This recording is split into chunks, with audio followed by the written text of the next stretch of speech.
Le stress indique une contradiction entre votre intention consciente et une partie plus profonde, mais inconsciente de votre être.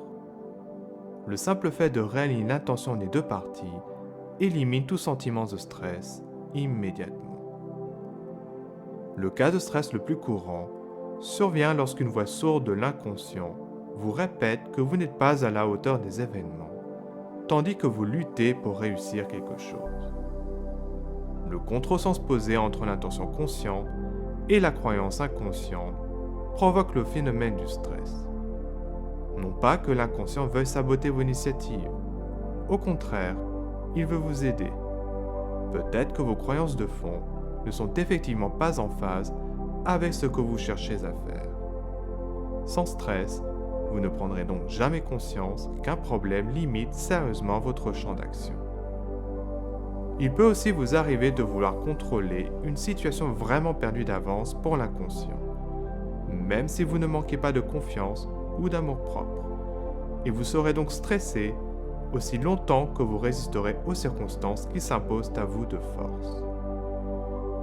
Le stress signale toujours que notre état d'esprit conscient est en contresens, voire même en lutte avec les forces exprimées par notre inconscient. Par ignorance du processus, nous prenons des drogues pour y remédier, tels que des médicaments psychiatriques, des cigarettes ou de l'alcool. Ces substances paraissent nous aider parce qu'elles inhibent les processus cognitifs de la conscience, qui lâchent donc prise et se réalignent temporairement avec la volonté de l'inconscient. Mais nous abandonnons notre pouvoir personnel et nous remettons à plus tard nos leçons de conscience.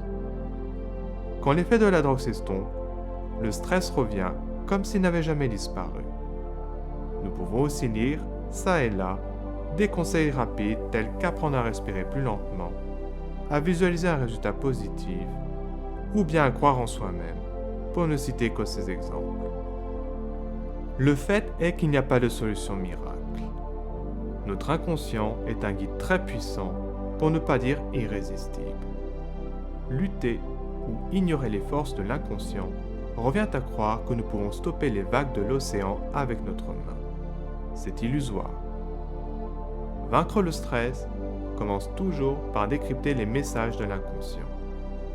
Quel que soit le message, acceptez-le pour commencer. L'ignorer ou le rejeter ne vous mène nulle part. Ensuite, voyez comment changer votre état d'esprit. Le stress disparaît aussitôt que vous apprenez votre leçon de conscience. L'exercice requiert beaucoup de courage et de travail au début, car nous sommes très conditionnés à vouloir garder le contrôle de nous-mêmes et des autres, coûte que coûte. Nous avons donc peur de découvrir cet univers intérieur qui échappe si facilement à notre influence directe. La bonne nouvelle est que nous sommes entièrement responsables, dans le fond, de tous nos états d'âme. Les circonstances extérieures ne font que miroiter nos problèmes intérieurs. Et parce que nous sommes responsables de nous-mêmes, nous avons tout le pouvoir personnel pour remédier à notre stress progressivement. Sans drogue, sans révélation mystique, sans initiation, sans sauveur, et sans remède miracle qui vous ferait croire un peu vite que le problème est traité.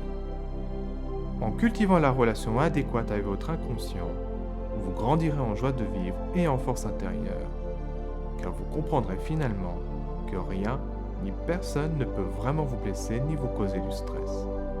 Seulement vous-même.